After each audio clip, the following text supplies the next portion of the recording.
somos llamados a ser testimonio. Esa nueva vida que tenemos, esa nueva naturaleza que tenemos, debe ser mostrada. El testimonio del pueblo de Dios tiene que ser un testimonio real.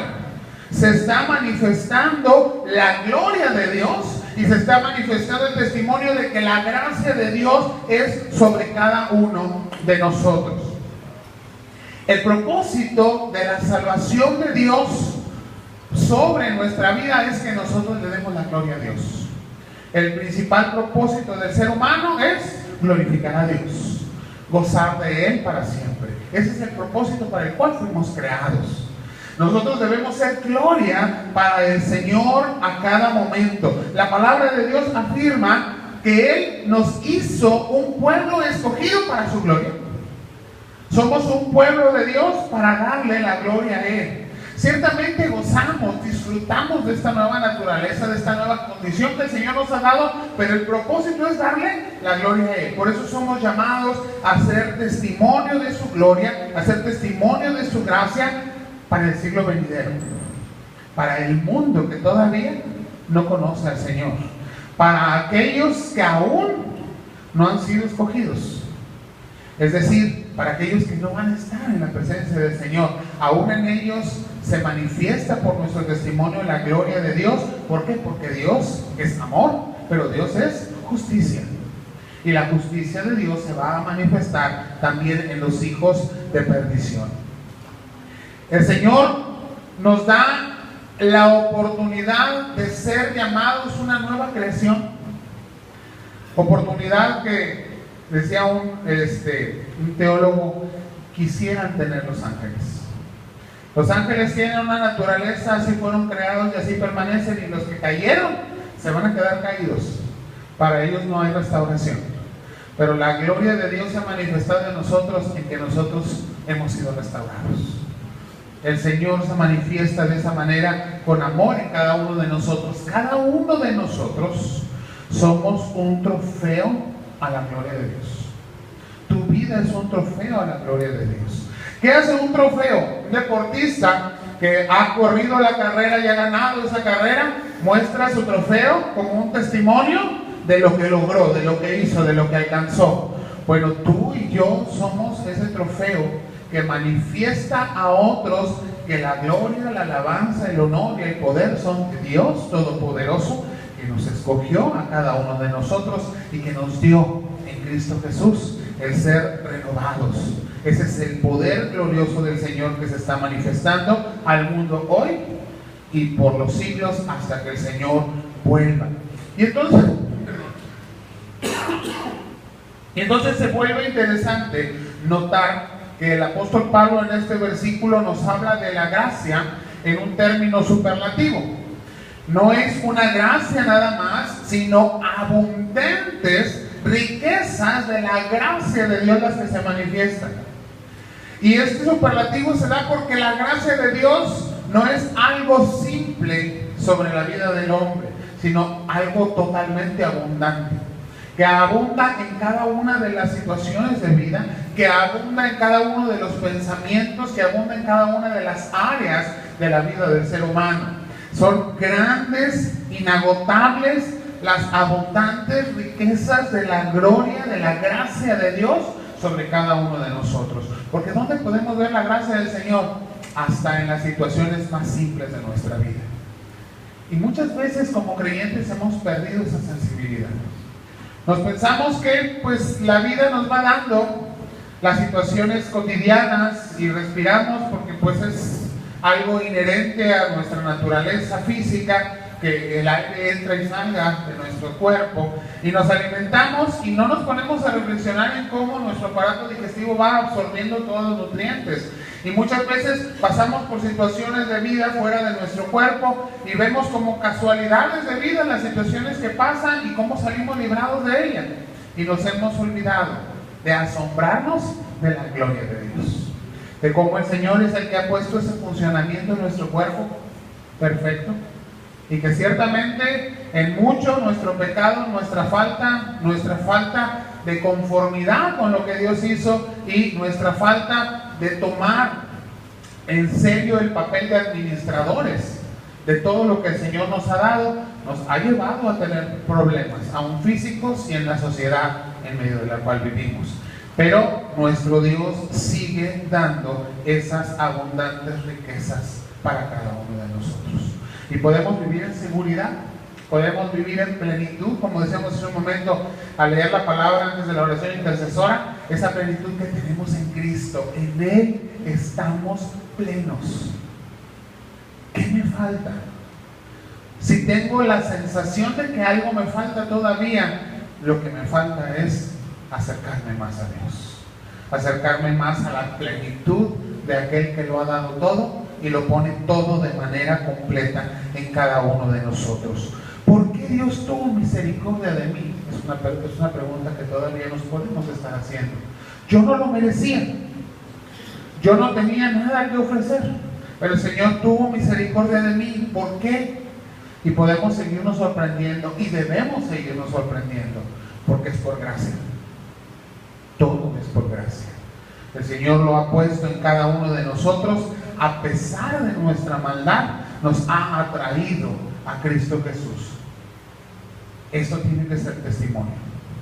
Somos llamados a ser testigos, somos llamados a dar testimonio de esa gracia abundante de Cristo en cada uno de nosotros. Y somos llamados, por consecuencia, a disfrutar de las riquezas de la gracia de nuestro Señor Jesucristo. ¿Cuáles son estas riquezas de la gracia de nuestro Dios? Las hemos estado analizando a través de estos pasajes que hemos ido revisando ahí en Efesios. Y hemos visto, y quiero que me acompañen, no con su Biblia, no, sino que vayamos recordando lo que hemos aprendido de lo que tenemos en Cristo, las abundantes riquezas de la gracia, el tema que tenemos en general para este año, esas riquezas que Dios tiene para nosotros y cómo las tenemos en Cristo Jesús. En el capítulo 1, versículo 3, se nos afirmó que todas las riquezas, todas las bendiciones espirituales vienen de Cristo Jesús. Las tenemos porque estamos en Él, las tenemos porque Él está con nosotros. Capítulo 1, versículo 4 nos dice que Dios nos escogió antes de la fundación del mundo en Él. Fuimos escogidos en Cristo antes de la fundación del mundo. Y el Señor nos eligió en Él para darnos salvación. Versículo 5 nos dice que fuimos adoptados como hijos de Dios por medio de Jesucristo. Sin Cristo no podemos ser llamados hijos de Dios. Él hizo el sacrificio perfecto que nos da la oportunidad de ser llamados hijos de Dios. Él nos ha dado la fe plena para poder ser hechos hijos de Dios. Versículo 6 nos dice que hemos sido aceptos en el amado. ¿Quién es el amado? Cristo. Somos aceptados delante de la presencia de Dios en Cristo. Somos perfeccionados para estar en la presencia de Dios solamente en Cristo. El versículo 10 nos dice que Dios se hizo el propósito de reunir todas las cosas en Cristo. Tú y yo somos parte de lo que el Señor ha querido reunir para su gloria delante de Él, transformando, renovando, para estar delante de su presencia por toda la eternidad. Versículo 11 va a resaltar que somos herederos de las bendiciones de Dios en Cristo. No tenemos herencia sin Cristo. Sin Cristo no somos herederos. Él es el unigénito Hijo de Dios y ha querido darnos entrada, porque Él es el heredero absoluto del reino, pero ha querido darnos entrada. Lo hizo entregándose por ti y por mí. Nos abrió la puerta para que nosotros recibiésemos herencia juntamente con Él. El versículo 12 afirma que somos para alabanza de Dios por el hecho de haber esperado en Cristo. Si nosotros tenemos nuestra esperanza y nuestra fe puesta en Cristo Jesús, tu vida, la mía, nuestras acciones van a ser una alabanza delante de Dios, van a ser alabanza para su gloria. Versículo 13 nos afirma que fuimos sellados con el Espíritu Santo porque escuchamos la palabra de verdad. ¿Y cuál es la verdad? la única verdad es Cristo. El Espíritu Santo ha venido sobre nosotros por medio de nuestro Señor Jesucristo. Y cuando entramos al capítulo 2 y ya revisamos los primeros versículos, vamos hasta el versículo 7, vamos ahorita revisando los versículos 5 y 6. Y se nos dice que los creyentes hemos sido resucitados con Cristo y nos sentamos en lugares celestiales con Cristo. Cristo es el todo de nuestra vida. Cristo es el Señor de nuestro pensamiento y de nuestro ser. No tenemos bendición espiritual en nuestra vida sin Cristo, pero tenemos que aprender a disfrutar de estas bendiciones espirituales en comunión con Él. Si no, hermanos, podemos perder de vista la gran riqueza que el Señor ha puesto delante de nosotros. Cuando perdemos el rumbo, cuando no caminamos con el Señor, cuando no estamos sujetos a su voluntad, cuando no estamos tomados de la mano de Él en nuestro camino, perdemos de vista las grandes riquezas que el Señor nos da. El versículo 7 nos dice que hemos sido sentados en esos lugares celestiales con Cristo Jesús. Y vamos a continuar estudiando el resto de esta carta, de esta epístola a los Efesios, y vamos a encontrar muchas otras riquezas que el apóstol Pablo nos va a relacionar y nos va a decir: todo esto lo tenemos como una bendición de Dios por medio de nuestro Señor Jesucristo en la vida de cada uno de nosotros como creyentes. Porque tenemos que afirmar: sin Cristo no hay bendición espiritual en la vida del hombre. Se está muerto en delitos y pecados sin Cristo en la vida del hombre. Tenemos que concluir entonces que toda la obra de la gracia está encerrada en Cristo. Todo lo que Dios ha querido poner en nosotros lo ha hecho a través de nuestro Señor Jesucristo. Sin la obra perfecta del sacrificio, sin su muerte y sin su resurrección, no tenemos nada. La palabra misma nos dice que si Cristo no resucitó, es vana nuestra fe y no tenemos entonces esperanza firme. Pero sabemos que Él ha resucitado. Sabemos que haya venido de muerte a vida es la seguridad y la confianza en nosotros de que también hemos sido levantados ya de muerte a vida, y que en el futuro, cuando el Señor vuelva, vamos a volver a ser levantados si ya morimos físicamente, de muerte a vida, a una vida eterna y abundante por los siglos de los siglos. Y esto es para darle la gloria a Dios, para darle la gloria completa, plena, día a día, momento a momento de nuestra vida al Señor, agradecerle la misericordia que ha tenido para conmigo como pecador, porque no tenía nada que ofrecer delante de Él. Incluso aquellos que murieron en la confianza, que murieron en la fe en el Antiguo Testamento y que son salvos por gracia. Son salvos por la gracia que recibieron al mirar hacia el futuro, aquel que habría de venir. No hay santos escogidos de Dios, lavados y limpiados, preparados para ser esa iglesia perfecta, limpia, bella, sin arruga, sin mancha, que el Señor viene a levantar, a recoger, sin Cristo. Todos hemos sido lavados por el Cordero Pascual que entregó su vida y derramó su sangre por nosotros.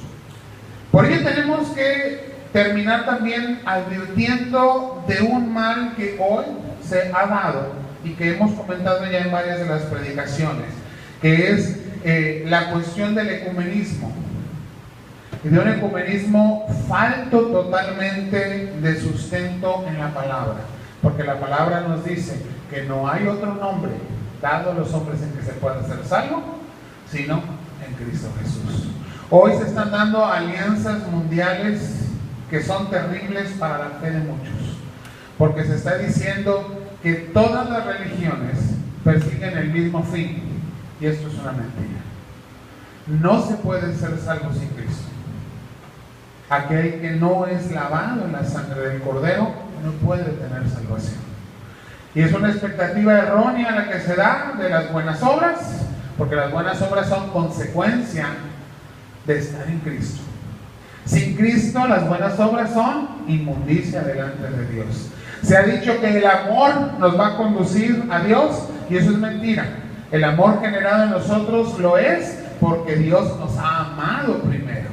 Nosotros no podemos llegar a Dios amando al prójimo, porque el verdadero amor solamente se da cuando hemos recibido el amor de Dios. Y entonces hay que tener cuidado con todo esto que se está predicando aún en púlpitos evangélicos, que se está escuchando en cantos, que se está recibiendo a través del internet, de la televisión, en tantos predicadores cristianos, que se está promoviendo a nivel mundial. La verdad de la palabra es absoluta. No hay salvación sin Cristo.